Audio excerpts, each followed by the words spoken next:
Welcome to the Healthy Mind Collective Let's Talk podcast, where we chat about building success while maintaining a healthy mind. I'm Heather Renee Johnson, And I'm Carly Fink Maddox. and Let's let's talk. talk. We're working We'll on get that. it one day. We'll get it one day. Carly, how are you doing today? I am doing well. It's a Monday. It's a Monday, Um, first the thing in the morning. weekend, it is, yeah. Weekend, was too short, but seemed very long also. Yeah, it always does. I had a crazy weekend for sure. Um, and it never seems like it's long enough. It No, just doesn't feel like there's enough hours in the day, any day of the week. no, Well, Carly, do you want to start us off with our news? sure. So just a reminder that we are moving they were our meditation Mondays. We're moving those now to Wednesdays. It will start this Wednesday, the 10th.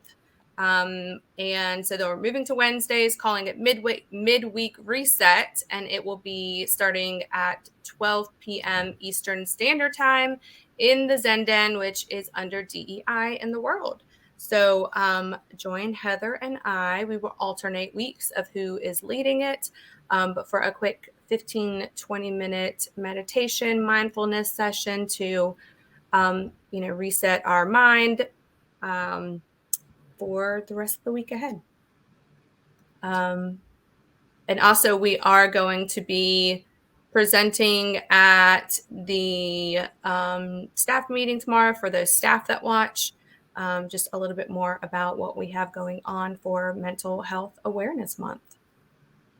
Yes, please come and join us. I know a lot of you have been asking us to start back up Mindful Mondays. So it's going to be Reset Wednesdays now, and it'll be every week. So we're really excited to start doing that reset again. Yes. Awesome. So today we have our guest speaker, and I am so excited to introduce our guest, Janae Robbins. Janae, Hi. welcome. We're so excited to have you. Thank you. Thank you so much for having me. I'm so excited to be here. Do you want to introduce yourself and just tell us a little bit about yourself? Yeah, of course. So, hi, my name is Janae. I work at EXP for the Diversity, Equity, and Inclusion Coordinator role. I work directly under Cody Gilcason, who is the Senior Manager of DEI.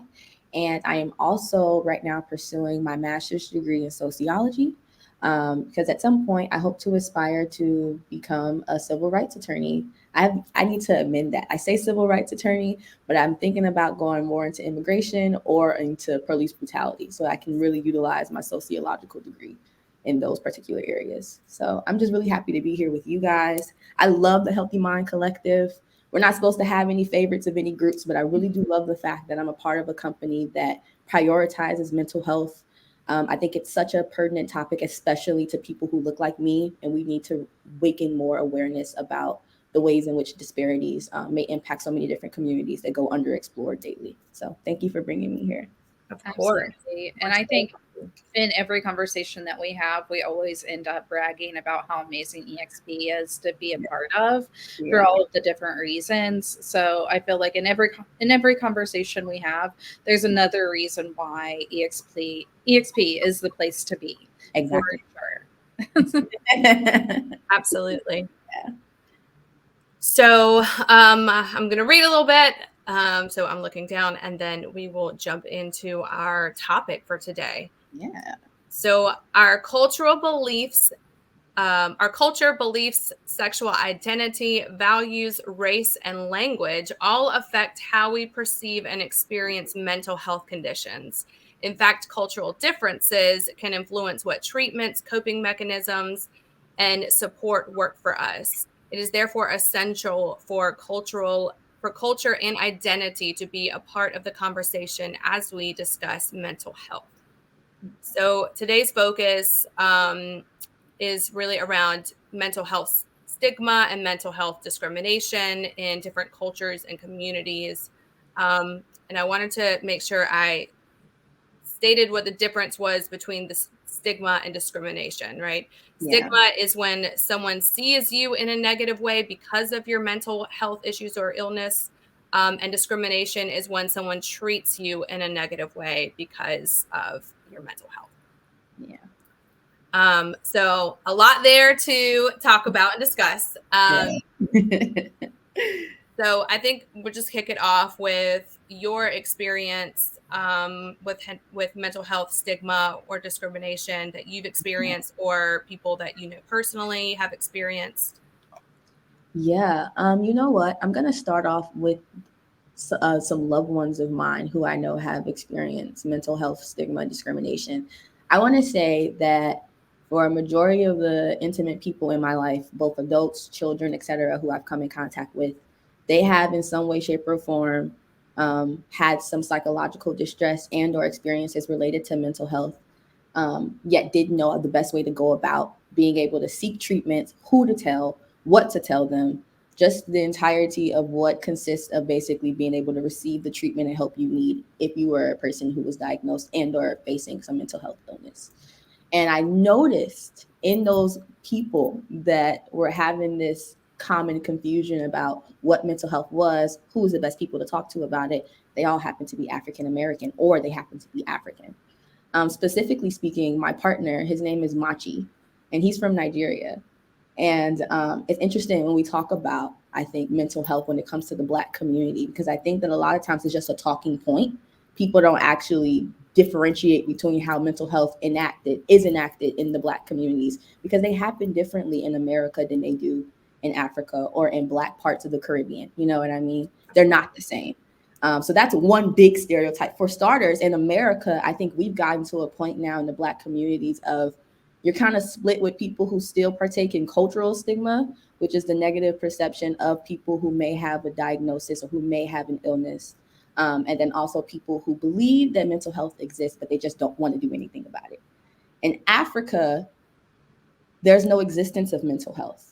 They blame it on a myriad of different factors, whether it be they say that it's drug misusage. They say that these people are participating in witchcraft, and the witchcraft at hand is just indigenous African religions that were central to these people's cultures prior to colonialization and the widespread of colonial religions, honestly. So it's even interesting seeing the way in which some people have been indoctrinated into the belief that mental health doesn't exist for people that look like them. You know what I mean?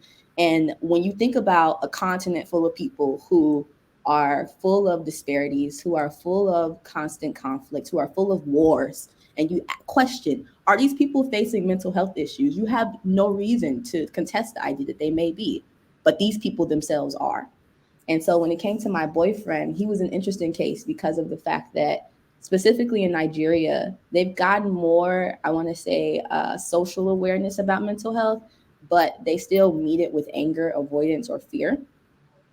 And so a lot of times when we would be interacting and getting to know each other and trying to figure out different cultural differences and how we were going to tackle them in our relationship, because just because I'm Black and he's African, we weren't going to see each other eye to eye, you know what I mean? And we wanted to make sure that that was known from the get-go in our relationship. Something that he talked to me about a lot was that he can't understand why it's uncomfortable for him if he's the only Black person in a room to walk up, or in a restaurant, to walk up to a person and say, "Hi, I like to place a to-go order." He can't understand why he's anxious about having to do that. He couldn't understand why he was anxious when he came to America and he was in classrooms. Although he was the most intelligent person in his IT classes, he couldn't understand why he's not as confident in answering questions that teachers may ask him. And I asked him questions about, like, well, do you know anything about anxiety? And it was a foreign world to him, where when he heard about anxiety, it had been swept under the rug by people, by his elders in his community, because of the fact that they just say, you don't have anxiety. You are clearly not choosing to follow God. They blame it on religion. And then they say, okay, well, we need to figure out something to do with you. And a lot of times it could be that these people then get tortured.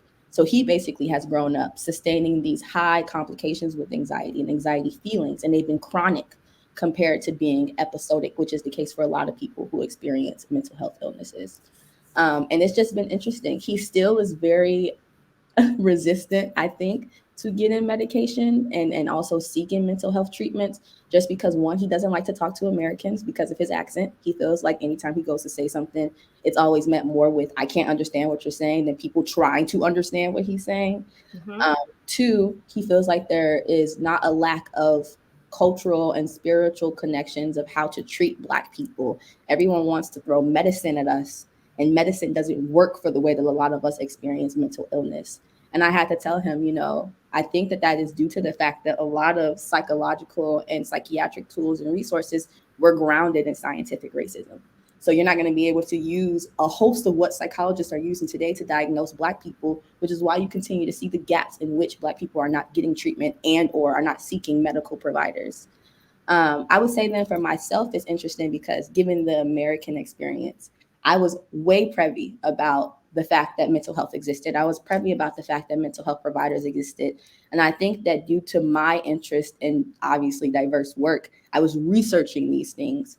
And I was getting frustrated because I realized, wow, due to my economic standing point, I will never really qualify for long-term support from mental health professionals. They'll more than likely want to throw me in a costly emergency room where people are going to misdiagnose me and or mistreat me and or whatever the hell else they do in the history of dealing with Black people who have mental health issues. So I know for myself that for the majority of my childhood experience, I would feel myself having these extreme bouts of psychological distress. And I was just like, let me pray it out. Let me talk to my mom about it. Let me talk to my family about it. People who definitely provide the social acceptance that I needed, right? But they don't have the resources. They don't have the expertise. They don't have the education to deal with mental health issues on that scale. So I would essentially say for me, I really more so experience economic discrimination within medicine because of the fact that about 11.5% of Black Americans, and we only make up 13% of the American population, mind you, are uninsured. And you need insurance to be able to not have to pay out of pocket to receive the treatment or receive the medical practitioner's help.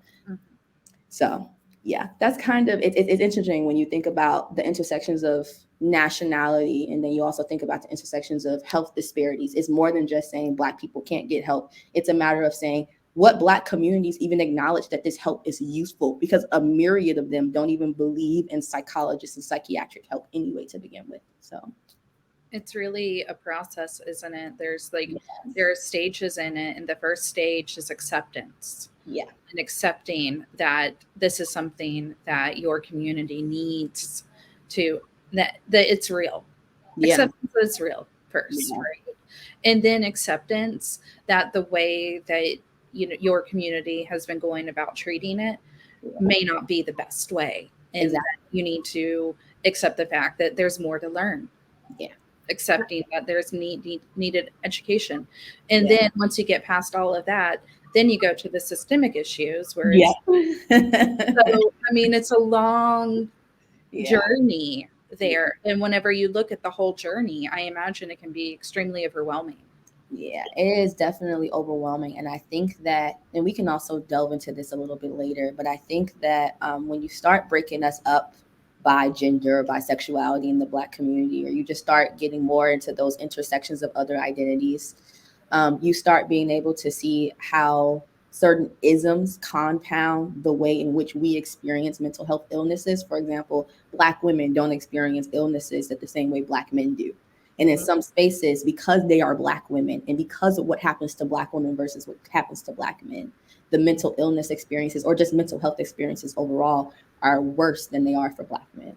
They're not necessarily that Black men don't need assistance with these particular resources, but it's just that they're more likely to be ignored by the practitioners, by the systemic issues, by their communities of people when they're telling them, hey, I have this issue, than say other people due to gendered issues in the Black community. There are so many issues we have to address first that until we address that, we're not going to be able to get to having a conversation about mental health, one. But I think two, because of the fact that a lot of us, I would argue due to fear, have to kind of still follow and play by the rules that we see other groups of communities of people not having to play by.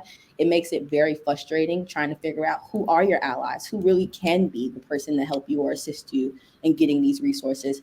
Because when you look on a systemic level, you don't really have that. And if you don't have that in your communal level, so you don't have it internally and you don't have it externally, who do you turn to?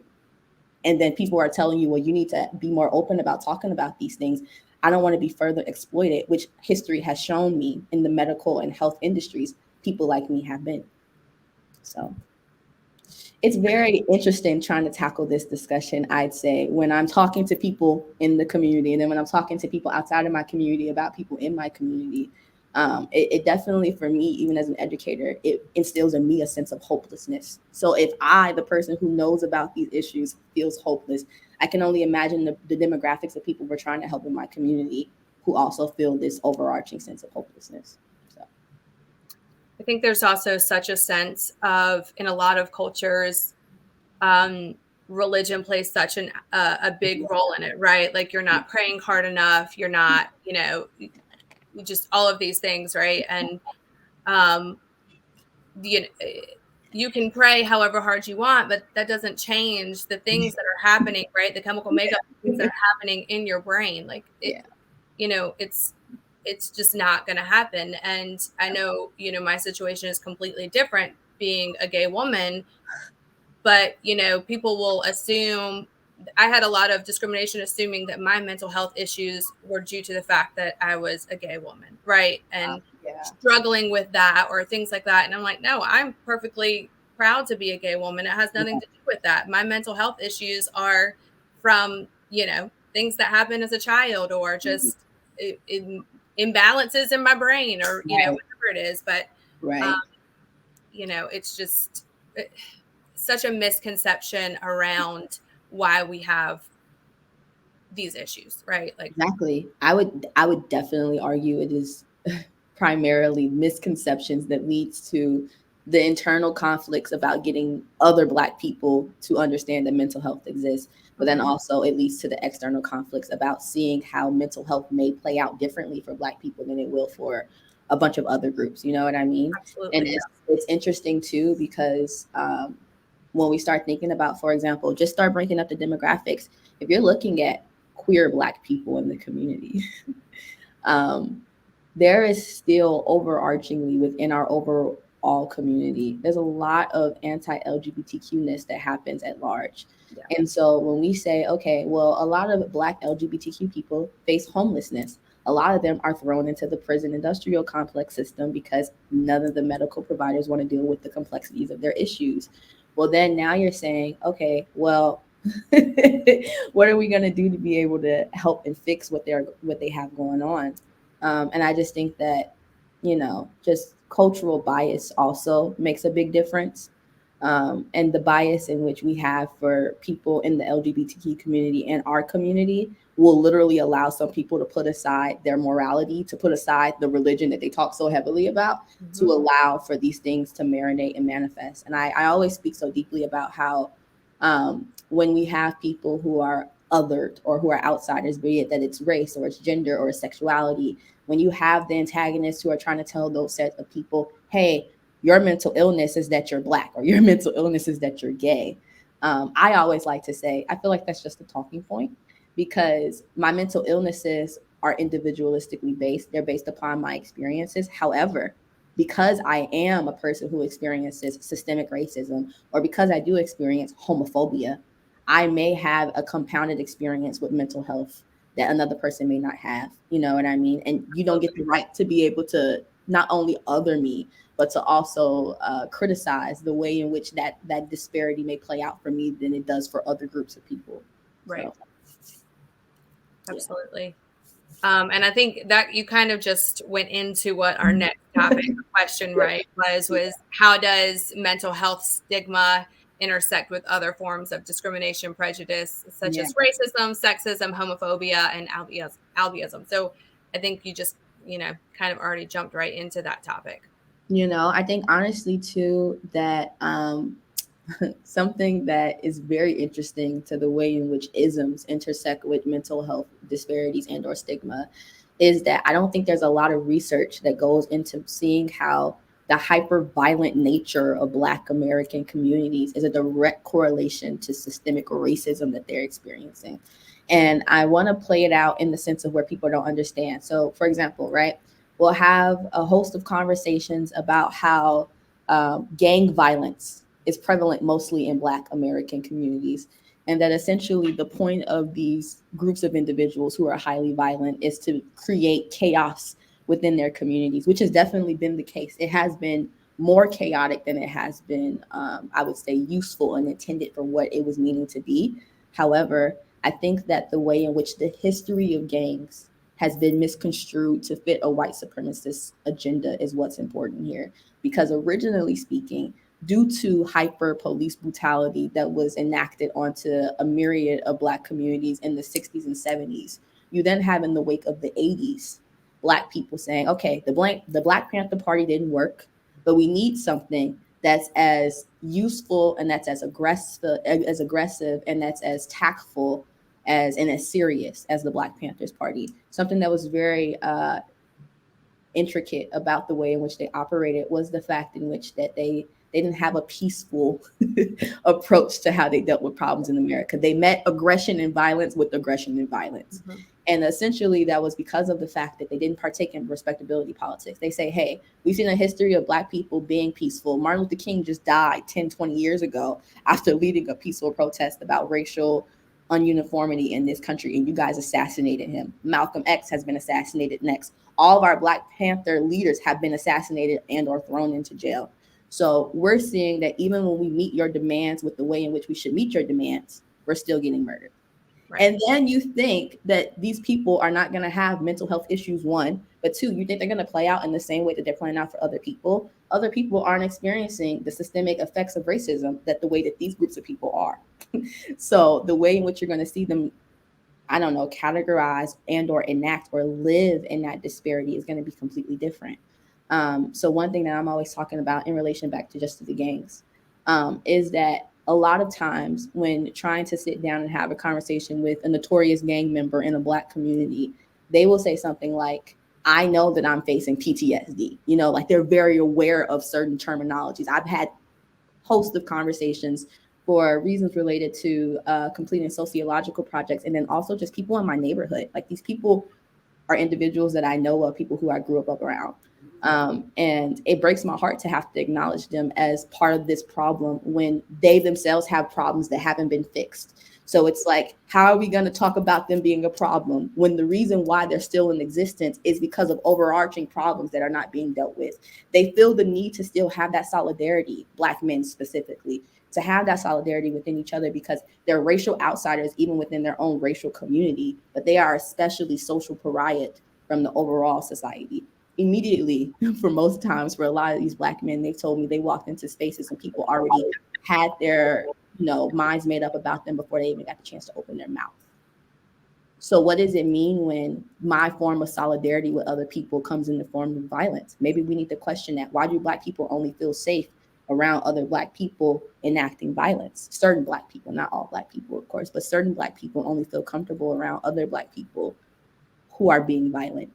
Maybe that's a question that we need to have as well, something that we need to challenge. But I think that we're still highly uncomfortable as a society getting into the nitty-gritties. And I think that there's too much, I'm going to feel like I'm being blamed for the issues in the Black community that's allowing people not to have these conversations fester. Because there's no real person to blame for this. I would argue is more of a societal collection. If we're going to continuously ignore the disparities in mental health of Black communities, then we don't even need to have conversations about the disparities that Black communities are facing. Like we can, till we're blue in the face, say they're going through this, they're going through this, they're going through this. And I feel like that's what we've done as psychologists and psychiatrists in this field, but we have yet to actually identify any real tangible solutions for what we can implement to help these people. So I think it's because the solutions are so much deeper. They're not surface level solutions. And there are multiple solutions that have to happen in the correct cadence in order to reach the root cause of the problem. Yeah. But, you know, you've mentioned multiple times now how, you know, your community experiences mental illness in a completely different way. And I think that that leads to the fact that what we need the most is we need a more diverse therapist and psychologist population, because I think that it's so very important whenever, you know, someone is at a place where they have, one, reached the acceptance that, you know, mental illness exists, mental health exists, and two, have overcome personalized stigma in themselves that they've been raised with, and acknowledge that, okay, I'm ready to try to find some help for this. Right. Then they have to go through the hurdle of finding someone to talk to. Exactly. Finding the right therapist is half the battle. Yeah. They're not going to the right therapist that will also take your insurance. That's the other battle. Or that will do some sort of financial aid or something, right, for those that don't have insurance or can't afford to pay out of pocket or things like that, right? Yeah. Yeah, it's so expensive. And, I see, I see attempts to make, mental health help more accessible now. We have online platforms. We have things like BetterHelp, and there's another one I can't remember what it is, where it's an online therapy. There's so many different platforms for that, but there are limitations to that too. It's still expensive. If you are someone who's living paycheck to paycheck, it's really hard to justify that. That feels like an extra. And then at the same time, you need to find someone that understands your perspective and things. You're just going to feel more isolated, more hopeless, and you might even give up if you are trying to express and share your feelings with a therapist who doesn't understand, doesn't have the same cultural background. It's so important. And we don't want to turn people away once they've made all of those steps to get to where they are. Yeah, no, I think that is such a key factor in that as well. I think that we are definitely seeing a lot more strides being made in trying to correct how many diverse practitioners that we have. But I would say, just due to statistics of why so many Black people don't want to seek out therapists, I think that we're still underperforming in that area of really being able to boost the representation. Just because I was looking at something, because I wanted to be able to speak to this particularly. And I was just looking at, okay, well, I'm seeing that we are having diverse practitioners. I know myself, I have yet to actually be able to have a diverse practitioner, but I hear people talking about it. I see stats about it. Let me read a little bit more. And I was finding that the reason why so many people in my communities here in America and abroad are seeking diverse practitioners is because of the fact that the way in which they center the treatment and or the therapy sessions is rooted in cultural acceptance, is rooted in cultural competency. So I then question myself, do we need more diverse practitioners, or do we just need more diverse resources? Do we need more diverse ways of treating people? Because even if we increase, say, the number of diverse practitioners, they may still be participating in malpractice. You know what I mean? You can increase the number of people in the representation, but you won't take away the systemic inequities that are prevailing within this particular industry or domain. So the real question is, are we changing the way in which we are facilitating things? I think the facilitation of everything is where the systemic inequities continue to foster, because we can increase the diversity of things. We can put more diverse people in spaces. But if I am in this space and I have little to no resources, or I have little to no real leadership abilities, or I'm just still faced with some type of like pillar in being able to help these diverse communities, it's going to take more than just me and a bunch of other people who look like me who want to make a difference. It's going to take more people who don't look like me who want to contribute to make a difference, I think. So I thank you for bringing that up. I definitely wanted to touch on that. Well, I think, you saying that, like, what can people in like mine and Heather's role and where we are, what can we do to help, more? Yeah. Oh, that is always a beautiful, beautiful question. And you know what? Honestly, I think that I'm still struggling with the answer, because if I'm being candid with you, I believe that the best thing for individuals who are allies to these people, or people who want to stand in solidarity, is just doing what we've been doing. It's raising action. It's raising noise. It's having podcasts where we're talking about these issues. I would say the only thing we are now amiss at is something that I found that Black communities and so many other communities of people have been struggling with at large, which is resources.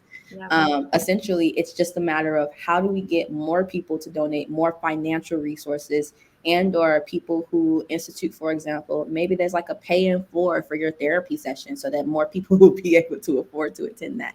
We don't have those types of thoughts or ideologies about getting help. It's essentially just Black people are met with economic and poverty. So it's like, do I need to choose between when's my next meal coming in or getting some psychological help for myself? I'm going to choose my next meal. You know what I mean? And when you think about the fact that in this country, the most underpaid person looks like a Black individual, you think to yourself, well, then if they only make up 13%, but they're overrepresented in mental health, and they're also lacking the resources to be able to get said treatments or help from mental health facilitation, then essentially what's amiss is the resources. They need more finances. And the question is, who is that to give that to them? Who are they supposed to go to get the money to be able to get those resources? Because even when you have individuals who are PhD certified in psychology, if they're presented in front of the wrong audience, right, they may still invalidate and or not value the information that this person is putting in front of them.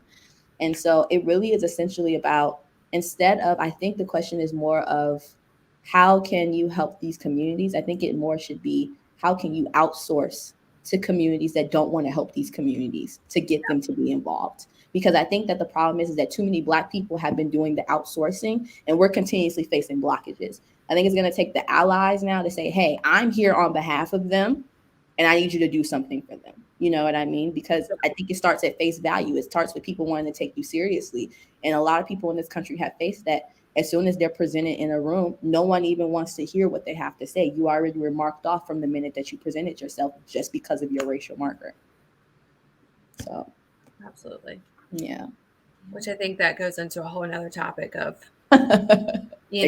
healthcare and all different things. Yeah. Everything, there's overlap in all. There's so much overlap. Yeah, for sure.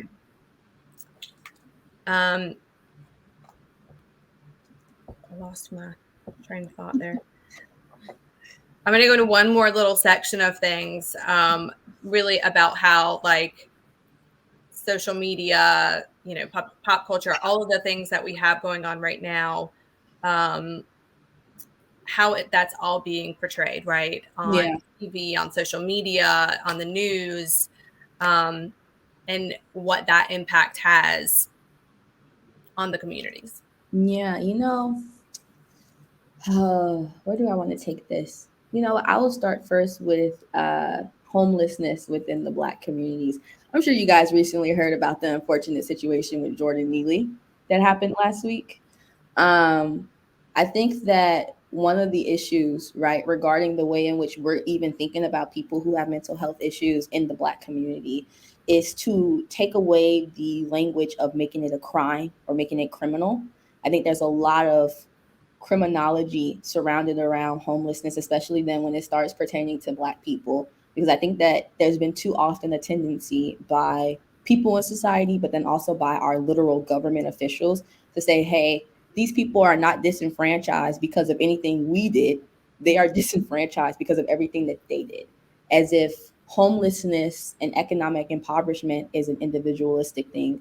And it's not. It's a systemic issue.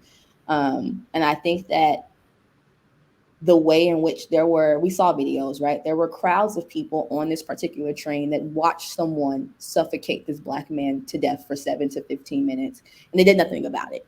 And even more so, right, you have the people who are willing to stand in bias solidarity with you. People who say, you know what, we have to figure out some way to make sure that Daniel Penny is not seen as the racist that he is for killing Jordan Neely. We need to paint it as this untargeted, unarmed Black man clearly was doing something, even if it wasn't physical, maybe verbally attacking people to the point where he was therefore a dangerous threat that needs to be taken care of. When the only crime he really faced was witnessing his mother being murdered by her ex-boyfriend and stuffed into a suitcase, and then facing perpetual experiences of homelessness, therefore due to said murder.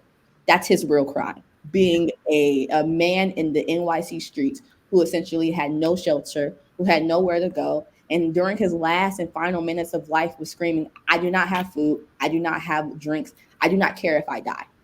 So essentially you're having people who are having public expressions of psychological distress. We're seeing this happen right in front of our very eyes, right? And essentially no one's doing anything about it. And the first action that's done is to kill him.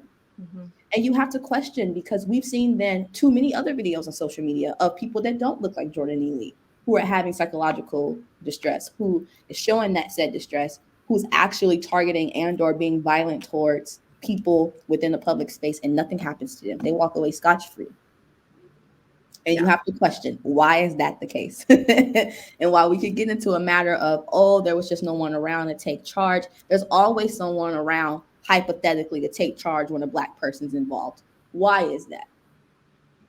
You know, and I think that it's definitely due to the way in which media portrays the way in which illnesses is enacted in Black communities. They say these people are not ill because he's acting sporadically on the streets, as if there have not been other countless examples of people acting sporadically. So right. Even in the sense of wanting to identify the symptoms, right, of people undergoing psychological distress, for some reason, when the same symptoms that we see in other races of people are being displayed by Black people, it's essentialized to, that's just a Black person thing.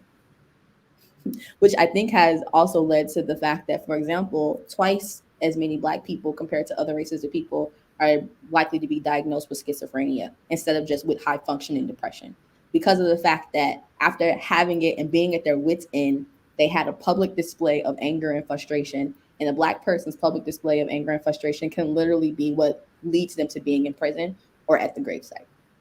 Imagine telling a group of people that you are basically not allowed to be visibly upset or frustrated or angry, though economically you're undergoing a lot. Socially, you're undergoing a lot. Mentally, you may be undergoing a lot, but you are not allowed, essentially. You might be oppressed by systemic inequities. You may have a myriad of conflicts going on, but you are not allowed to display the way in which it impacts you. And then also you're in, I don't know, say a corporate setting, and due to the way in which media infiltrates news circulation about the detrimental effects of people like you, you have people in your corporate industries and jobs who may therefore devalue what you have to say, who may start treating you differently, who, when you're already the only 1% of a Black person in a leadership role or a managerial role, that might be like the last ticking point you need to really set you off. What does it mean when my coworkers have a safe space at work to vent and rant and talk about everything that's bothering them, but I don't have that same space? And it's mostly because I'm afraid if I start venting about what I'm going through, it's not going to be met with the same empathy and care as other people. And statistics have shown that as a Black woman, it's not going to be. I'm more likely to have my emotions have me put everywhere else except in the care of a person who actually can deal with me. And I think that that just makes so many people, so the way in which media impacts our mindsets, like the overall society, it makes people want to not be interested in tending to mental health in Black communities, I think. But two, I think it makes also Black people in these communities who may be experiencing issues of psychological distress or any other indicators of mental health symptoms or illnesses, they may be experiencing these things and they're saying, yeah, I'd much rather just suffer in silence than actually go get some help.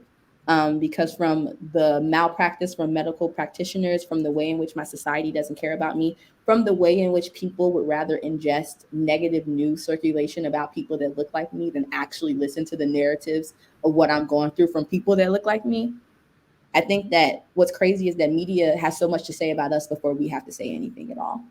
And I think that part of why we're facing heightened experiences of these isms, I'd argue, is because of the fact that more people are partaking in the propaganda that's spewed from media than they are listening to Black community members. Because I mean, I've seen so much research, I think, in psychological circles about what should be done for Black communities based upon what I've seen in media. And I'm like thinking to myself, well, now this is the educated circle of folks who are supposed to use their expertise to be able to get to the bottom of things, but they're spewing the same things as the media cycles, which is bias. So it's making me question, are you even an expert in your field? Do you know what you're talking about? Or are you just partaking in the same bigotry that the people who are running these news cycles are? And then when you think about the fact that a lot of these news cycles are funded by the police department and government officials, and they're spewing a bunch of racist ideology and language. And then you see police people and government officials attacking, literally physically attacking members of this community. You're not going to, as a member of the community, say, I'm going to trust these people and put my life in their hands. I much rather see where fate takes me and just leave it to the wind. And that leaves so many people, so many demographics of Black people untreated. And they need it heavily because that lack of untreatment leads to, I would argue, the internal detriment that we pose on each other. We haven't dealt with 400 plus years of mental health issues. And now we're trying to pray it all away, hope it all goes away, hope that we can just be polite in the face of bigotry and that will essentially save our lives, and or just hope that we'll be ignored when you're never going to be ignored. You're always going to be hypervisible. So, media and me, we don't really get along. Sometimes I always say, sometimes I literally have to. I hear so many of my friends say, you know what, sometimes getting on social media is such an escape for me. And I just laugh at them because I'm like, oh, really? Getting on the media for me is sometimes the literal thing that tips me off. Yeah. So it's interesting, right? I'm a DEI coordinator for this company. I'm researching a host of DEI issues, a lot of which I'm seeing, oh my God, these are pertaining to people who look like me. And I don't feel as though this is the right platform to be able to vocalize these issues because this is still a corporate job. I still have a particular expectation to meet. And right now, all I want to do is just talk about the issues that people are facing, because you're asking me to focus on my work and do this research, but this research is literally tormenting me because of the fact that it's about people that look like me and there's no legislation for it. And I know a lot of young people in the Black community, they're continuously telling us, get engendered to take action.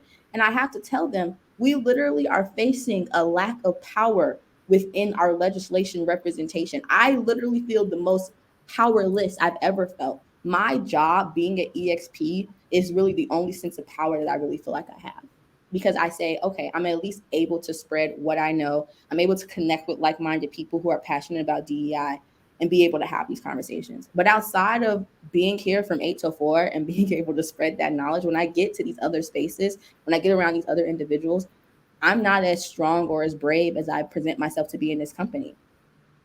And I think that a lot of that has to do with the fact that I already know that I'm outnumbered by the heavy belief, the heavy indoctrination that media has gotten so many people under. And so what does it mean even when I'm in this position and I feel like I'm undergoing imposter syndrome? Because I don't feel like I'm going to really be able to make a grave impact. I'm not going to really be able to be the leader that so many people in my community see me as. Sometimes I think that it's they're seeing me as a leader that I'm like, yeah, I got it. Because there are people that are counting on me. And sometimes I feel like that adds to my psychological distress because I'm counting on me too. But it's so hard to count on yourself when yourself is being the target. And it's hard, I think, to continuously tell Black people, just keep pushing through, just keep focusing on whatever it is you have to focus on, when literally what's taking precedent in my mind is some psychological distress that's going on that I don't even feel comfortable vocalizing to you. So, yeah. That's a lot. Yeah. That's a lot. I really have to say, Janae, you're a very powerful speaker. Yeah, absolutely. And I think that, everything that you have to say is going to resonate with a lot of people that listen to this podcast. I hope so. And I'm sure that, there are going to be people that will want to continue this conversation. Yeah. I know that we talked about a lack of resources, in our conversation today, but as we close out this conversation, is there something that you can direct people who want to learn more about this topic to? Are there any resources if someone wants to continue the conversation and continue this education? Where can they go? Well, okay. For starters, I think that you can check out Therapy for Black Girls. Essentially, they are a therapeutic practice. They lack the resources to be able to give treatments because it is a nationwide thing, but they do have therapeutic practitioners who I think are all vastly Black women, which is cool as well. And they're able to provide that more cultural component that a lot of Black people, Black women have specifically expressed that they have not been able to receive in therapeutic spaces with other races of individuals. So I would definitely say just check out a lot more of therapeutic resources that are really centered around Black people. And I only say that because a lot of times if it just says it's diverse, it's not actually going to include those people. It's more than likely going to exclude them or try to throw them all in there, but it's not going to actually dig into the issues that they have going on. So definitely anything that's centered around Black folks. I would also say just looking more into research that's done by sociologists. There's a reason why I'm going to bring this up. A lot of research that's done by sociologists is talking about the issues that is not being covered by psychologists or psychiatrists when it comes to this community. So you can't just dig back into the same research you've been doing to see what's going on with these communities. You have to hear about it from the experts that are in these fields, that are doing the work, that have had these experiences, because it's still underexplored. I think that the great way to put it is that because it's still underexplored, the best people to listen to, aside from just professionals, is to listen to other individuals in this community, and then just kind of being able to piece the things together, honestly. Just because, when I really think about it, there are not that many resources dedicated to this issue, which is a problem. And then two, the people who want to dedicate resources to this issue are facing economic disadvantages, obviously, because there are people who are in these industries that are trying to represent the people that look like them as well. Yeah. Thank you. Thank you for sharing that. Yeah, of course. Well, as we wrap up, I'm just like, I'm overwhelmed right now. I'm so sorry. I know, in a good way, right? Like, yeah. I mean, we are all ignorant to the situations that are around us, Yeah. and need to educate ourselves more, and I think that these kind of conversations are the ones that need to be had more and more, right? Just at an understanding level. Yeah. And I think that too, this one's going to be really hard. I think that we need to get more people who are undergoing mental health disparities that are being underexplored in these seats. Because I know earlier I was saying, right, we have to do more than just boosting the actual physical representation. Right. But I think that included in that is that we have so many people comfortable with telling the stories that need to be told from these individuals in these experiences. Absolutely. It is lovely to have these people connecting with other people about getting these people better resources, because you understand that they're going to probably face systemic oppression and trying to raise awareness for needing more accessibility to resources. But I think that still, in a sense of who's telling their story, who's telling their narratives, it needs to be more people who are actually in these experiences. Like, I know for me, when I was thinking about how do I want to address and approach our topic that we're talking about today, I was thinking to myself, while I think I'm qualified because of the fact that I am a sociologist and being able to talk about the ways in which other racially marginalized communities have mental health disparities, I think it's inappropriate. And I think it's really inappropriate because I have a duty, I feel, as a social researcher, to make sure that what I'm finding in my research is matching with my actions. Something that we're very passionate about is having narratives told from people of color, because people of color have not been given the microphone often. So instead of us having more conversations with people who don't look like any of the people that we're talking about the issues they're undergoing, we need to have more people who are talking about their issues, and then other people who are getting involved in action, because you have it on the opposite end. More people talking about their issues, less people getting into any actual action here. So, yeah. Absolutely. Yeah. All right. Well, thank you so much. We do like to end our podcasts with mindset of the week. Ooh, so we just kind of go through, and each one of us will tell, what our mindset or mantra or whatever it may be for the week is that we want to focus on. Ooh, okay. I can start. All right. I would say my mindset mantra has been, just really lately, since I transitioned from school to being a professional, I am more than capable than what my mind tells me I am. Mm-hmm. And that I am more than capable than what systemic barriers limit me from believing that I'm capable. I love that. Yeah. That's beautiful. Yeah. Mm-hmm. I think a lot of people need to have that. Yeah. It's true. Yeah. It is true. Yeah. You will literally, I will say, genuinely speaking, when you're, and Carly, you mentioned being, you brought up a lot about queerness. I know that for me, when I'm tapping into any of these identities that I'm seeing constantly being attacked at large, it makes me so fearful to be able to have these conversations. And it makes me so fearful of who's going to be receiving me, because I don't want to be received by more ignorant people. You know what I mean? And so I definitely want to continuously remind myself, you are bigger than the ignorance that you face, and you're going to have to continue to face it and tackle through it if you're going to want to be able to contribute to even more change. You know what I mean? So I just look to people like Carly every day. Like, if Carly can get in here and be able to champion through it, I think I can do it as well. So yeah, I just wanted to say thank you guys as well, because I know that, take race aside, you know, we're all undergoing an identity that may be attacked. I mean, for starters, we're all women in here. Yeah. Our rights are definitely being attacked. They're under attack right now, you know. Right. So I just think that when we have to come to these positions of power every day and continue to, especially when it comes to mental health, tell people you got this. It starts with being able to convince ourselves, or at least pretend to convince ourselves that we got this. So Absolutely. What are you guys? I'm curious to know.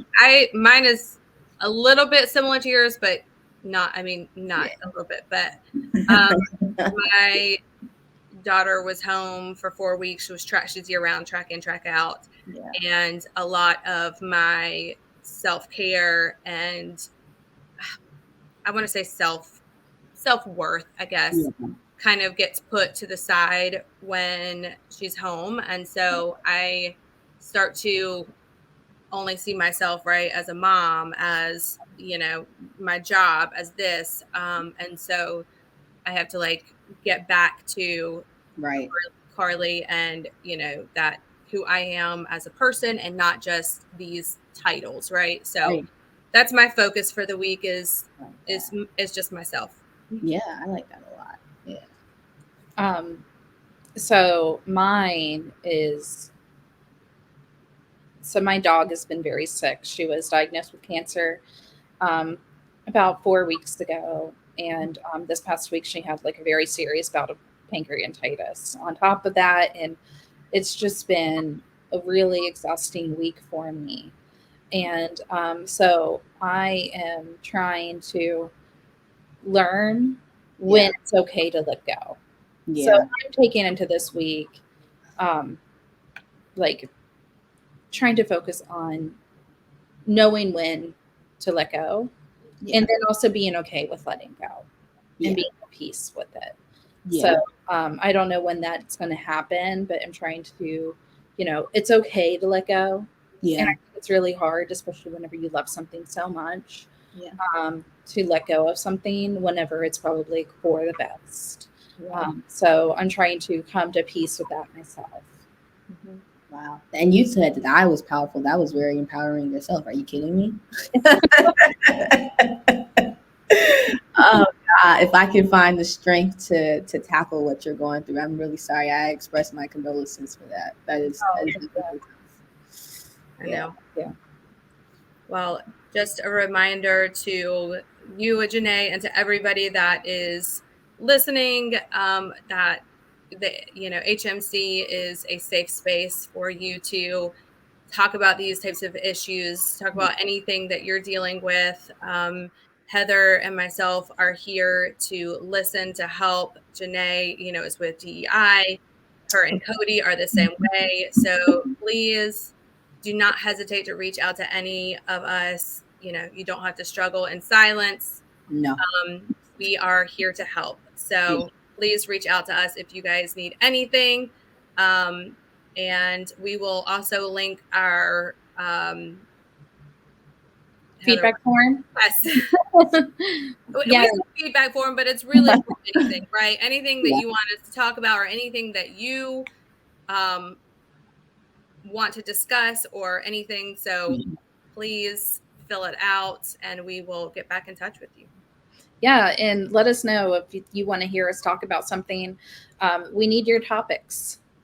So give us topic suggestions, and who knows, you might be our next guest. That's right. All Well, right. thank you, Janae. It was wonderful having this conversation with you today. I just love spending so much time with you guys. So honestly, thank you for inviting me. It's always, I think, just such a breath of fresh air with you two specifically. I don't think we could have made a better decision as to who to choose to run this particular group. You guys do such an amazing job. And you don't even understand sometimes midweek when your like mindset tidbits come in through my TO. I really need them more than anything. So I'm just grateful for this platform that you guys continue to sustain and give such great content to. Thank you, because I think so many of us see that and we recognize you and we see you. Thank you. Oh, yeah. Thank you. All right. Well, that's a wrap with our second episode. Woo-hoo. Woo-hoo. Right. Second episode. Third one coming at you next week. Yes. Bye. Bye. Bye.